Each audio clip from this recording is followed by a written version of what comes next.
harus berkomunikasi, berhubungan dengan anak-anak itu dari dalam. Banyak sekali pengalaman saya yang laki-laki itu menciptakan jannah-jannah kecil di luar. Itu pasti terperosok. Jannah itu di rumah, ciptakan jannah itu.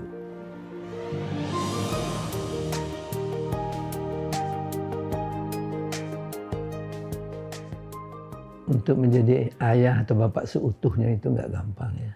Itu memang harus ada di dalam imajinasi dan aktualisasi tindakan masing-masing suami. Sampai ke rumah itu hilangkan atribut-atribut yang ada. Dirjen kah dia, direktur ini kah dia, pengusaha sukses kah dia. Supaya di rumah itu renyah. That's our home, not house anymore. Jadi nggak gampang memang, karena di luar sana itu stresnya juga luar biasa. Pengalaman-pengalaman saya dulu waktu masih aktif juga luar biasa. Untuk melepaskan atribut-atribut kita adalah seorang ayah dan anak-anak, seorang suami dengan istri yang ada. Dan bukan hanya suami yang bisa begitu, istri juga dengan segala atribut yang capek di rumah, segala itu ya, harus menciptakan suasana yang demikian rupa sehingga gimana sih baiti jannati itu. Masya Allah. Di luar itu nggak jannah. Saya kebetulan jauh lebih tua dari adik-adik sekalian. Banyak sekali pengalaman saya yang laki-laki itu menciptakan jannah-jannah kecil di luar. Itu pasti terperosok. Jannah itu di rumah, ciptakan jannah itu. Pakai kerudung kalau perlu. Jadi ciptakan jannah itu di rumah. Anak-anak kita tuh very sweet girl, sweet boy. Usap dia, rambutnya itu hitam kelam, ya, hidungnya yang mancung, pipinya yang menarik untuk dikecup, ya. Jannah itu di rumah ciptakan. Dari itu baiti jannati itu dahsyat sekali kalimat itu. Tidak perlu ada mobil Alfa 3 di rumah, tidak perlu. Gojek di mana-mana, Gokar di mana-mana untuk mobil. Rumah tidak perlu lux. Yang penuh hatinya itu yang lux. Masya Allah. Itu bisa diciptakan kok dengan rasa bersyukur kepada Allah. Apa yang kita terima itu kita syukuri, yang di luar itu bukan milik kita. Nikmati yang ada itu. Nikmati yang ada, sehingga baiti jannati itu kita ciptakan sendiri. Jangan salah satu soko guru ini nggak kerjasama dia untuk menciptakan baiti jannati, nggak bisa. Seorang bapak yang hebat tidak bisa dia sendiri menciptakan baiti jannati itu. Harus bersama partner, pasangan istri, kalau bapak istri, kalau si istri juga suami. Untuk menciptakan bagaimana kangennya aku kembali ke rumah. Masya Allah. Kalau saya punya kebiasaan, saya senang di rumah, nggak senang keluar. Senang resi-resi. Kalau orang barat ditanya, what's your hobby? At home, clean up. Kok bisa? Saya senang gitu, karena senang berkeringat di rumah, senang bikin teh, senang. Dan ini juga harus dipahami oleh pasangan itu, kalau memang dia senang di luar, dengan jus. Itu sehingga kebersamaan di rumah itu bisa terwujud yang manis sekali. Masya Allah Bapak, baiti jannati itu ada di rumah, bukan di luar. Tadi Bapak sudah mempraktekkan dengan Bapak memakai kerudung. Ibu pasti kaget ya Bu. Jangan-jangan nih emang dia suka ngelawak. Oh gitu, Masya Allah. Tapi kalau untuk anak-anak itu gimana Bu? Iya pengen tahu dulu dari Bapak, karena kan ini pengejawantahkan dari baiti jannati nih. Nah anak-anak merasa bahwa Bapak itu nanti tanya sama anaknya. Tapi dari Ibu, apa yang Bapak lakukan untuk pengejawantahkan baiti jannati sehingga anak-anak kangen banget nungguin Bapak di rumah? Bapak soalnya suka cerita. Oh, Masya Allah. Iya, satu hal yang hebat dari Bapak, apa yang terjadi di luar, itu hari itu ada cerita. Jadi anak-anak nungguin. Oke. Ada aja nanti Bapak misalnya apakah sopir angkotnya atau apa yang Bapak mau ceritain itu mungkin apa bisa dipelajari ayah-ayah lain ya untuk mikirin sesuatu yang dia bawa pulang bukan benda. Contohnya gimana Bu? Misalkan Bapak pulang, Ya, atau Bapak yang inget Ibu yang ingat. Oh, Ibu yang ingat. Enak aja lempar. Contohnya Ya gimana? kan gini, Bapak pulang kan kita dulu nggak langsung punya mobil ya. Terus kerja di MT Haryono, pulangnya ke Tangerang. Ya, jadi jauh banget. Udah capek kan ya. Terus Bapak tuh udah pulang, udah mukanya capek banget gitu. Sedangkan anak-anak udah mandi, udah pakai baju yang rapi, nungguin ayahnya kan gitu. Kata coba gitu, nanti ibu bisikin jangan gitu. Anak-anak udah nungguin dari tadi gitu. Terus nanti anak-anak, terus Bapak duduk jongkok, hai gitu, terus anaknya lari, terus peluk. Tadi Bapak bilang kan keringetan bau, justru anak-anak biar simpen tuh pesingnya keringat ayah. Oh begini capeknya ya ayahku ya, cari duit buat aku, naik bus 3 kali ganti misalnya kayak gitu ya. Nah terus abis itu Bapak duduk deh tuh ngobrol sama anak tuh, ceritain yang tadi apa-apa yang lucu, tukang beca kah, apa aja yang lucu. Mungkin sebagian di Karang ya. Nggak ada tuh kan. Di Karang Ingat nggak Pak? cerita. Waktu itu cerita apa? Macem-macem deh. Anak-anak itu cenderung nggak senang keringat ya. Tapi anak-anak sampai cucu senang keringat saya. Masya Allah. Diapain keringatnya kasih tahu. Padahal not real keringat yang kita kasihkan, tangan kita basahin. Siapa yang dapat usapan keringat ini, insya Allah bagus dia. Oh nggak mungkin kan? Nah, jadi kejar-kejaran kami di rumah itu dengan itu ya. Jadi semua anak-anak sampai ke cucu udah familiar. Oh keringat ayah, ini ya panggilan untuk kakek. Nenek ayah. Biasa. Cari dong, itu kita sembunyi-sembunyian. Oh, berhubungan lah mereka bermain. Sekali 3 tuh. Jadi kalau kecil sekali dia, Bapak punya mainan yang sampai cucu yang nomor berapa pun familiar dengan mainan itu. Apa itu? Itu mainan waktu saya sangat kecil dulu di kampung, namanya cek jangkang. Cek jangka. Jangkang. Oh jangka. Jangkang. Jadi cek jangkang itu cenderung orang-orang itu, anak-anak kecil terutama, tidak geli dia dengan cek jangkang. Cek jangkang itu adalah kayak lintah, tapi jenisnya lintah yang berjalannya menjangkang-jangkang begini, dan pada titik tertentu dia korek-korek jadi geli. Cek jangkang. Katanya kan ada yang lain diserahkan juga badannya. Dia suka diketikin. Jadi semuanya sampai Hania yang 5 tahun sekarang cucu, ke-7. dari si Wina yang pertama familiar dengan mainan cek jangkang. Cek jangkang. Nomor cek jangkang nih ya katanya. Jadi itu mengikat mereka dan semuanya senang dan tahu mainan itu. Oke. Nah ini kan tadi bicara tentang anak-anak ya, Bapak kan 3-3-nya tuh perempuan ya Pak. Nah itu gimana Pak? Perempuannya memang unik ya. Memang harus disediakan waktu khusus untuk mereka. Oke. Waktu khusus untuk mereka untuk duduk bersama-sama, dan beberapa hal yang basic harus diperkenalkan sama mereka sambil kita bermain. Pertama harus diajarkan sama mereka tentang bagaimana melaksanakan kewajiban-kewajiban dasar di rumah. Cuci piring misalnya, atau jangan sampai dia di rumah neneknya nggak ada pembantu, piring kotor diserahkan ditaruh aja di sink tanpa dicuci. Pembersihan yang basic, pekerjaan yang basic itu harus diajarkan pada mereka. Yang kedua harus diajarkan pada mereka harus menghargai tubuhnya.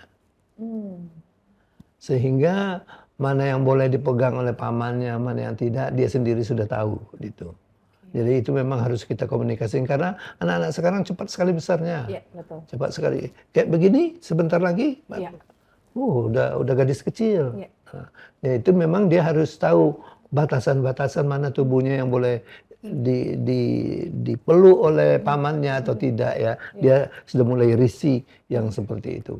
Yang ketiga memang kita harus hadirkan waktu untuk mereka.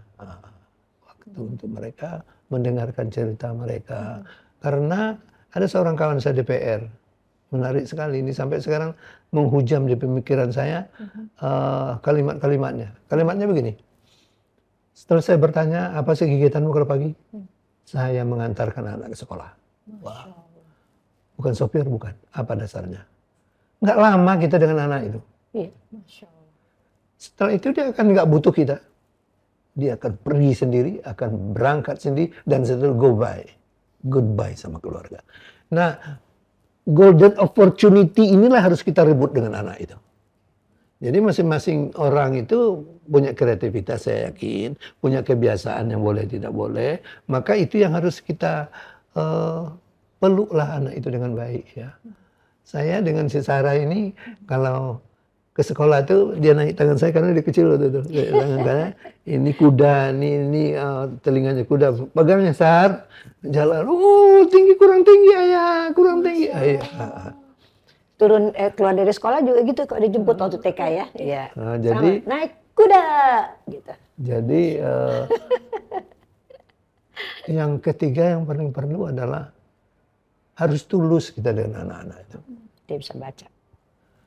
Kalau kita nggak tulus dia nggak dekat. Harus berkomunikasi berhubungan dengan anak-anak itu dari dalam. Sumbernya harus ikhlas. Karena dia mudah sekali merasakan, karena masih murni sekali mereka. Nah kalau ini sudah mulai digandoli dengan hal-hal yang tidak bagus, dia tidak bakal dekat dengan ayahnya atau ibunya.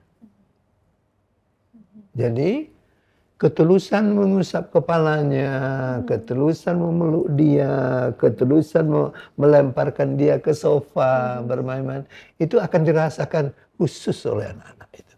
Dan itu yang tidak akan lekang di hatinya sampai dia gede. Nah itu saya buktikan dengan anak-anak. Mereka itu punya, biarpun tidak dengan mamanya, punya kedekatan sendiri dengan saya. Anak-anak itu. Tapi penjabarannya berbeda-beda masing-masing anak. Tetapi terasa kita, ini yang kita tanamkan dulu, yang berbuah lama dan abadi. Dan dia juga menanamkan sama anaknya pola yang sama. Jadi kalau kita menanamkan sesuatu yang baik untuk anak kita, itu akan abadi berikut generasi berikutnya. Jadi pilihlah kegiatan-kegiatan yang tulus dengan anak kita dan akan berbuah sepanjang masa. Ibu nambahin ya. Boleh Ibu. Karena sikap ayah seperti itu, jadi anak-anak kan nungguin dia pulang ya. Ibu pada masa-masa yang di rumah yang masih mendampingi, ya sebentar lagi ayah pulang. Terus kita ngapain ya? Ayo, kamu ngapain? Kata si kakak sama adiknya. Betul masih 2 ya. Jadi yang bungsu itu jaraknya 7 tahun dari yang nomor 2. Aku mau ini itu, mereka berunding. Dan tadi kan bapak pulang kan yang masih bau tengik itu tadi kan duduk dulu, main dulu sebentar kan ya, karena anak udah nungguin dari tadi. Kan jalanan macet banget ya, lama dan ganti-ganti kendaraan. Jadi oke ya, jadi udah cukup ayah ya rasa dia bilang, ayahnya bilang, ayah mandi dulu, ada ya mandi ya, baunya ya dari tadi udah ditahanin misalnya gitu lah, anak-anak tuh keluar ekspresinya. Tuh, bapak mandi, udah biasa itu udah maghrib, kita habis maghrib, udah belum ya, udah belum, gitu. Udah apa ya? Oh iya ya, ayo ya kita duduk di tempat tidur berdua, sandaran ya. Terus nanti anak-anak datang, bapak dan ibu gitu, dia buka acara. Yang pertama nih. Ya buka acara. Bapak dan Ibu, terima kasih telah siap ya. Saya sekarang ingin mempersembahkan Yuhina Maisura Risman. Terus nanti Sarah datang, burung kakak tua. Nanti Sarah bilang, saya persembahkan Rosalina Awaina Risman. Ayahku. Misalnya suka-suka mereka. Jadi mereka kreatif untuk apa kamu bernyanyi atau mempersembahkan apa. Kita jadi penonton nih berdua. Masya Allah. Jadi artinya Ya, kalau kita melakukan sesuatu yang baik akan dibalas dengan baik. Ya, kalau kita berpikir kreativitas apa nih yang kita mau lakukan untuk anak, misalnya bapak tadi, ya udah, ayo main dulu ya, adu lari ya, kata bapak, belum ganti baju nih, gitu. Ya, jadi anaknya juga pikir apa ya, gitu. Jadi kami setiap sore itu sampai umur berapa tuh anaknya bang, 7 tahun yang kecil ya, ya mereka masih presentasi dan semakin berkembang idenya. Kami jadi penonton, gitu. Sampai dia udah gede, udah sibuk sendiri, nggak ada lagi presentasi. Ada satu lagi mungkin ya, yang penting sekali menurut saya. Kita itu harus bisa menjadi role model yang menarik itu anak. Secara tidak langsung kita perkenalkan sama mereka itu bagaimana ritual kita hari-hari itu yang bisa diserap oleh mereka. Misal, kebiasaan puasa sunat di dalam rumah itu dahsyat sekali. Dia akan mengambil itu. Yang kedua, ngaji. Yang ketiga, dilihatnya suami dan anaknya senang berjamaah ke masjid. Nah itu berbuahnya lama. Dan terasa sekali kami pada cucu-cucu yang sudah mulai besar itu, bahwa ditambah juga oleh menantu yang bagus-bagus ini ya. Masya Allah, tabarakallah. Yang sudah menjadi air mandi dia, apa yang kita lihat itu. Sehingga misalnya ke masjid. 5 waktu. 5 waktu. Ngaji setelah maghrib. Semua akan pegang Qur'annya sendiri. Dan itu memang menu dari Allah yang menciptakan rumah idaman itu tadi. Jadi masing-masing kita setelah melakukan itu, tolong diajakkan itu menjadi sebagai suatu amalan kita yang kita pun tak ada, akan diteruskan kebiasaan itu oleh anak-anak kita. Role model itu perlu sekali.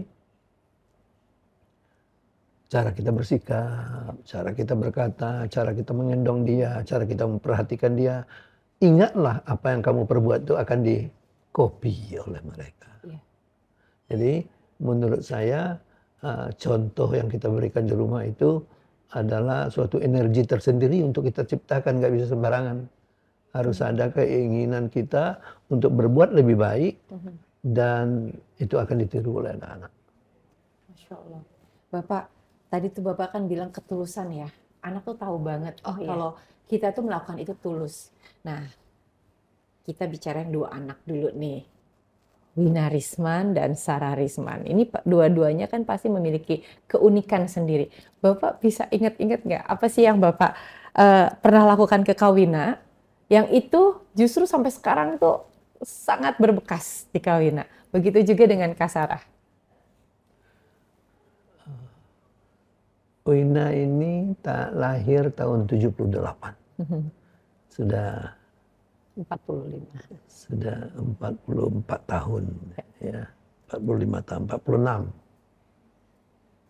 Dia saking dekatnya dengan saya, kalau saya pergi dinas keluar kota dia sakit. Demam. Allahu Akbar, Masya Dia demam. Allah. Apa namanya? Jadi sedih. Dan kedekatan emosional itu sampai sekarang saya rasakan dengan Wina itu.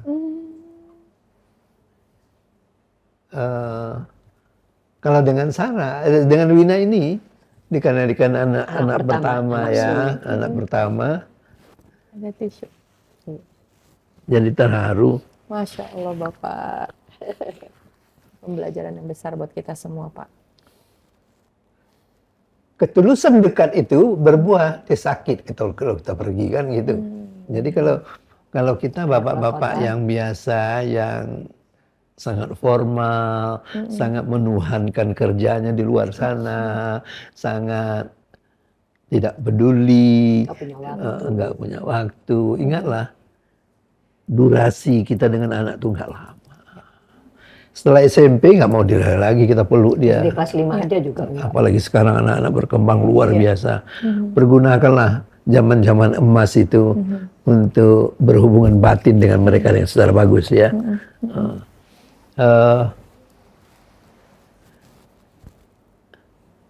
Sehingga kedekatan saya dengan anak-anak itu waktu saya pada suatu kesempatan ada dinas ke Honolulu, saya cari guru-gurunya yang lama itu.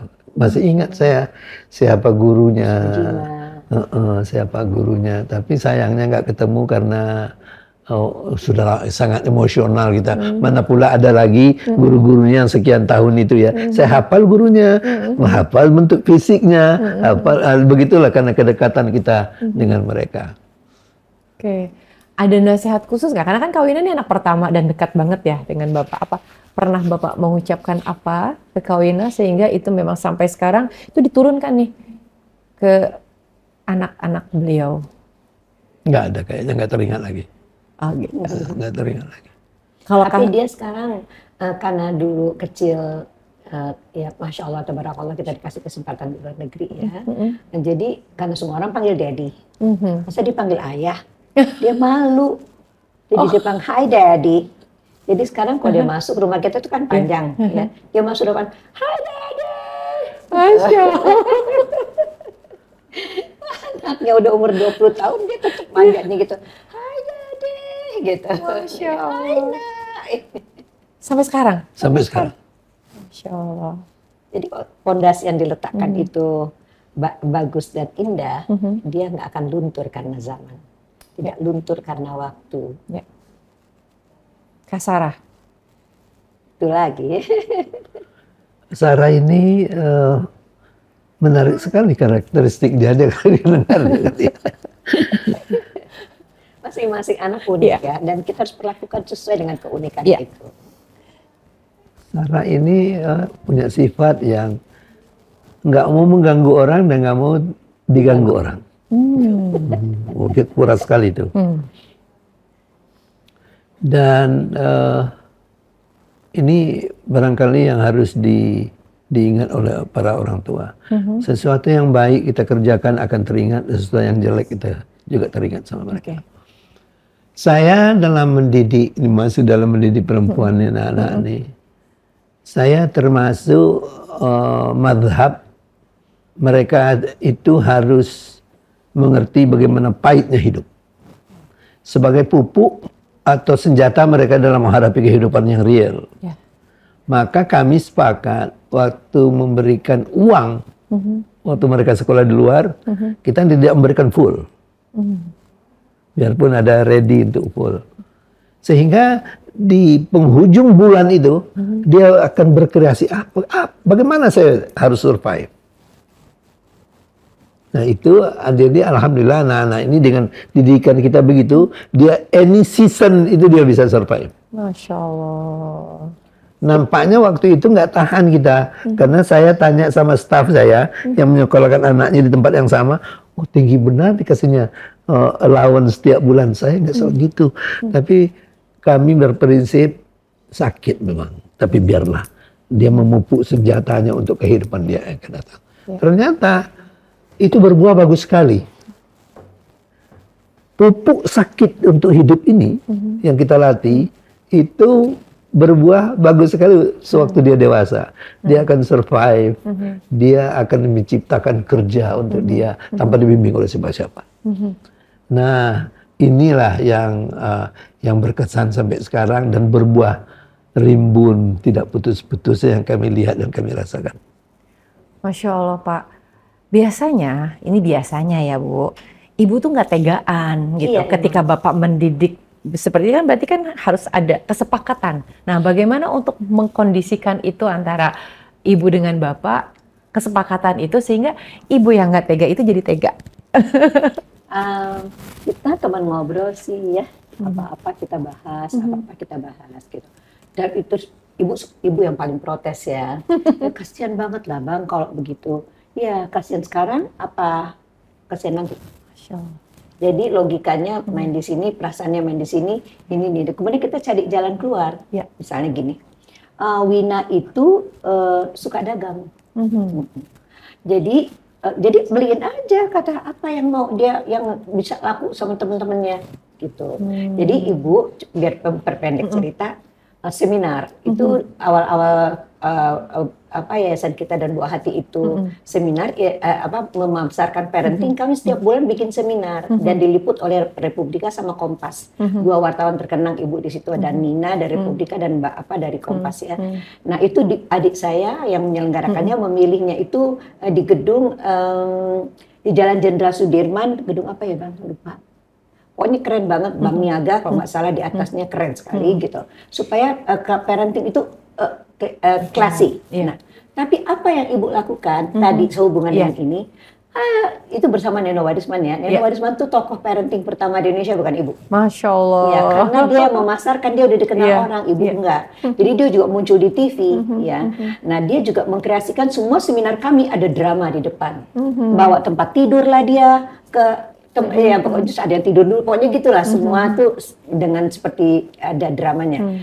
Setelah semua yang indah-indah itu, ini si ibu yang dulu pakai jas turun ke bawah ke kamar kecil berbarengan dengan tamu. Terus ibu naik taksi atau naik bus kemana? Tebak. Ibu naik taksi atau naik bis kemana? Abis ceramah nih, abis pakai jasnya dikantongin kan, kayak pakai baju biasa kemana? Jemput Kawina? Enggak. Ke Tanah Abang. Tanah Abang? Iya. Belanja barang jualannya anakku. Oh Masya Allah. Begitu.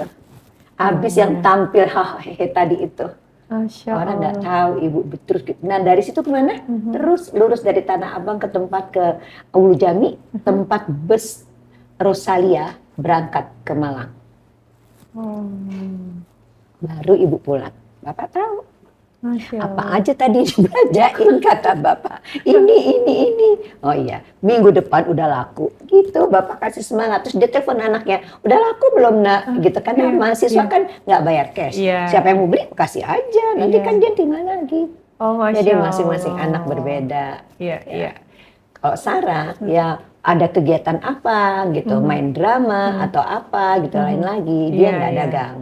Oh gitu. Jadi masing-masing anak itu dilihat bagaimana anunya, tapi bagaimana tadi kata Pak Bra, biar dia pergi dulu, biar dia tahu cari rupiah bagaimana. Walaupun kami bisa kirim lebih besar. Sekarang dia ceritain sama anak-anaknya berapa pedihnya duit yang cuma segitu. Masya Allah. Ya jadi artinya harus ada kesepakatan ya, karena kan sering kali ya Pak, istrinya tuh nggak tega, anaknya jangan gitulah, jangan terlalu keras lah gitu ya. Tapi bapak sementara nggak tega kata bapak. Betul. Dan artinya itu GBHK tetap ada di bapak. Iya betul. Meskipun kita istrinya ngerasa nggak ini, oke, pasti itu kan buat kebaikan ya Bu ya. Masya Allah bapak. Iya masih ini deh Pak, masih amazed dengan sosok bapak yang humoris. Ya itu untungnya itu ibu beruntung sekali. Itu amazed banget karena ya tadi bapak bilang ya. Kami beruntung sekali. Masya Allah. Masya Allah tabarakallah. Masya Allah tabarakallah. Bu, flashback dikit Bu. Mungkin bapak lupa, tapi ibu inget yang bikin semua anak-anak ketawa. Karena bapak selalu punya cerita lucu. Saking banyak ya jadi. Enggak tahu apa yang tadi dialamin di jalan sama dia diputer-puter. Terus ngomongnya disalah-salahin gitu. Oke. Jadi mungkin tanya bapak diapain tuh, gimana ceritanya, bersiap buat anaknya. Pada suatu kali, itu bukan tanya ibu. si Sarah itu waktu di Amerika, ini contoh aja. Si Sarah itu dapat telepon dari seorang kawannya Meksiko asalnya. Namanya, nama anaknya itu nama Latin lah, lupa saya. Juarez apa Lopez, pokoknya gitulah. Jadi, Sar, ada telepon barusan. Dari siapa ya? Dari Hasanah. Iya, itu. Hasanah. Itu. Hasanah mana? Itu Hasanah itu terjemahan dari nama dia. Sekolah ini. Misalnya. Maria apa ya? Maria. Saya bilang Hasanah bingung kan dia. Ini pasti ayah bercanda-bercanda ini. Jadi sampai sekarang mereka merefer cerita lucu itu sampai sekarang. Ini treatment ayah membuat suasana lebih bagus dengan merubah-rubah nama orang. Itu. Macam-macam lah kreasinya bapak. Bapak kok dalam hal itu boleh dikasih ajukan jempol. Kita anak-anaknya jadi ketawa semua. Master of communication. Iya. Tapi it's silly story and silly question. Ya itu bilang, oh my God, he started again. Gitu anak-anaknya bilang gitu, he started again. Stop it, ayah, stop it. Masya Allah. Jadi Dia begitu dia cerita begitu dia ketawa sendiri kayak begitu tuh. Jadi anak-anak udah tau dibohong. ya banyak cerita-cerita yang mungkin nggak pantas untuk kita ceritakan. Nggak apa-apa sih. Masya Allah. Kasih ide. Ini anak-anak bapak sama ibu udah pada nungguin ini ceritanya apa. Yang pasti kita cerita bapak ibu ini pastinya mengandung hikmah semua buat kita para orang tua ya Pak ya. Hanya untuk bagaimana melumerkan hubungan itu ya, bagaimana untuk menjadikan hubungan itu nyaman. Saya tidak senang pakai deodoran karena saya penganut tidak senang kepada yang kimiawi. Oke. Jadi saya ganti deodoran itu bedak. Ya. Jadi si kecil ini, Silmi ya, Kak Silmi. bukan ini contoh yang itu sudah lewat, ini contoh cucu yang paling kecil. Namanya. Karena ya you put powder you in your armpit. Jadi selalu itu. Jadi kadang-kadang biarpun tidak saya taruh, saya this powder for you, okay? This very expensive powder. No, I don't want. Jadi itu jadi trademark kalau dengan dia. Itulah bagaimana menciptakan hubungan yang kita cari, celah-celah yang dia terus teringat dan tidak merusak. Ya. Tidak merusak norma, Betul. tidak merusak akhlak, tidak merusak kebiasaan yang lain. Jadi dia teringat terus. Oh, kamu ya, iseng sekali katanya. Gitu. Jadi iseng yang dalam batas-batas diperkenankan dengan anak-anak. Jadi anaknya maupun cucu-cucunya punya label buat Baginda ini. Apa itu? Raja Iseng. Oh, Raja Iseng. Iseng sekali nih ya, iseng sekali. Tapi ketawa Yang dia. bilang Raja Iseng itu siapa? Si kecil itu. Raja Iseng. Kau mesti mengerti bahwa kenapanya anak bahasa Inggris karena ayahnya American. Jadi dia kalau ngomong pakai kayaknya juga bilang begitu. Tapi dia bisa dapetin nama Raja Iseng. Oh, Masya Allah. Itu kalau nggak salah dia. Untuk menggelitik mereka saja. Iya. Tadi kan Ibu sampaikan kalau jarak Kasara ke Kasilmi itu 7 tahun. Iya. Nah itu pasti unik juga tuh Pak. Kan jauh nih Pak jaraknya. Nah itu gimana untuk melumerkan dengan jarak yang jauh ini? Bercandanya masih nyambung aja? Nyambung aja. Nyambung aja? Cuma si Ilmi ini sedikit kayak mamanya, serius ya. Oh. Serius, tapi juga ada candanya. Serius. Dia kalau sesuatu itu serius sekali dan tetapi humoris juga ujungnya. Jadi berkomunikasi dengan si Ilmi itu memang harus ada unsur seriusnya sedikit. Sehingga memungkinkan kita dekat dengan dia. Dia dekat sekali dengan kita, si Ilmi itu. Misalnya ya, ayahnya tanya gini, oke, naik sepeda ya, gitu, antar sekolah, nggak terlalu jauh, gitu, naik sepeda. Mimi duduknya di mana? Dia kan emang ini ya, di Setang.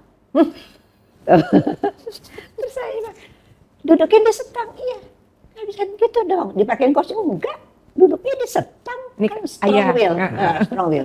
Ayo duduk di Setang, didudukin ayahnya di Setang. Jadi kan susah tuh pegangnya, satu tangan pegang anaknya, satu tangan pegang itu. Stangnya. Jadi, nah terus satu lagi bercerita sambil naik sepeda, nyanyi. Nah tadi pulangnya juga mesti jemput pakai sepeda lagi. Gimana Pak? Cerita yang kita create dari imajinasi seakan-akan real untuk mengajarkan dia. Bapak punya banyak cerita. Itu harus selalu ada. Imaginative story. Imaginative story, tapi yang reals untuk seumur dia. Contoh Pak. Banyak sekali lupa saya contohnya. Ibu ingat apa yang Bapak ceritakan? Tulong, yang bungsu udah 30 sekian. Tapi Bapak selalu punya cerita itu. Ya, satu cuman bikin anaknya ngakak. Nggak masuk akal. Nggak masuk akal yang kayak gitu. Nah, terus nanti kan dia udah ketawa, terus dia sadar. Nggak masuk akal, ayah bohong, ayah nggak masuk akal. Gitu. Tapi masing-masing anak itu anulah ya punya ceritanya sendiri. Dan itu yang ditunggu-tunggu oleh Bapak ya pastinya ya. Respon anak-anak itu yang bilang gak masuk akal nih. Berhasil berarti. Itu dia bahagia banget. Bahagia banget. Dia bahagia banget. Tuh kan kata anaknya. Tuh kan ayah gitu. Masya Allah Bapak. Baiti Janati dan Jannah itu di rumah. Kita akan lanjut ya Pak obrolannya untuk membangun Baiti Janati itu Pak. Bapak akan kasih tahu sama anak-anak Bapak di luar sana, ayah bunda. Kita akan lanjutkan lagi belajar bersama dengan Bapak Risman Musa dan tentunya dengan ibu kesayangan kita, Ibu Eli Risman. Di mana lagi kalau bukan di program kesayangan kita, program edukatif, penuh inspiratif dan pastinya banyak hikmah di Grow as a Parents with Eli Risman. Saya Yulia Rahman, pamit undur, sampai ketemu lagi. Assalamualaikum warahmatullahi wabarakatuh.